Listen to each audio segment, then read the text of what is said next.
One of the things we haven't talked much about this session is some of the work we're doing in the Higher Education and Workforce Development Committee around reform and trying to do more with less. Probably the best example of this is some of the work that's already happening within the community and technical college system, and some of the work we're doing this session to drive greater efficiency within that system. I want to say up front, I think our community and technical colleges are doing an awesome job.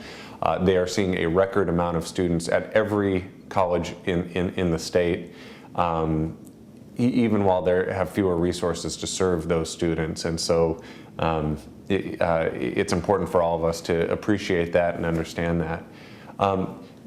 So they are driving efficiencies within that system. Last year, we passed a new law that I sponsored that asked the system to look at both within specific regions of the state and statewide, where we could find opportunities to save some money, either through consolidating some of the back office functions.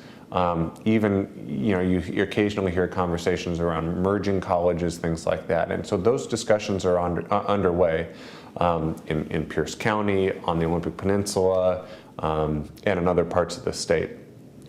There's really three bills that I sponsored this year that are also looking at trying to drive greater efficiencies. One dealt with how financial aid functions and looking at centralizing more of those services within the community college system, so that while it's important that every college in the state have a storefront where students can come and ask questions about financial aid, a lot of this sort of bureaucratic work can happen in a central function in a way that probably saves taxpayers money and continues to provide good service to students. Another bill that I worked on was a tough one for me, and it dealt with the issue of the Running Start program.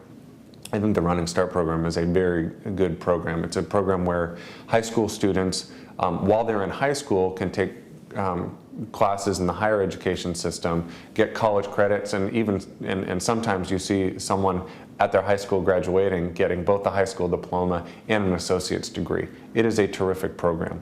One of the problems that we're seeing is, particularly in this resource-constrained times, as colleges are seeing constraint on the funding front, they're running into problems where tuition-paying adults are at risk of being crowded out of classes that are in demand, and oftentimes where non-tuition-paying high school students are crowding them out.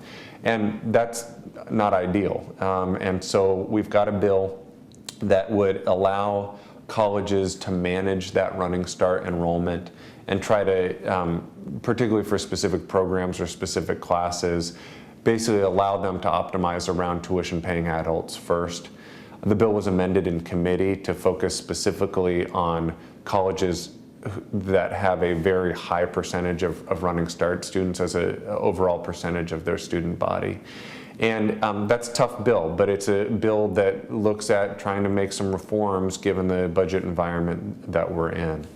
And then the third bill deals with trying to get at this issue of how students transfer credit, both within the community college system and to the four-year system if they want to continue on in their studies.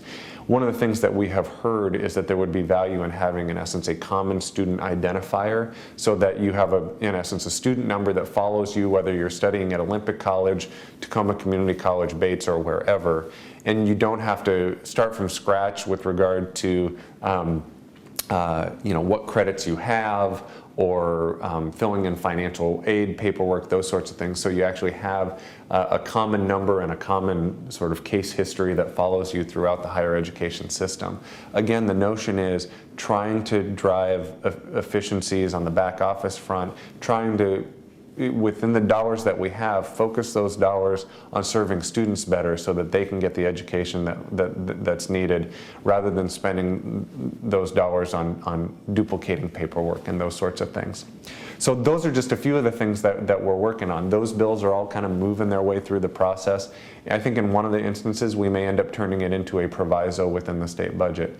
But part of my approach to the budget discussion this year in every functional area that we work on is how do we not just try to solve the 2-year budget problem, but make reforms that set the state up for a smarter approach for the next 2 decades. So that's what I'm up to.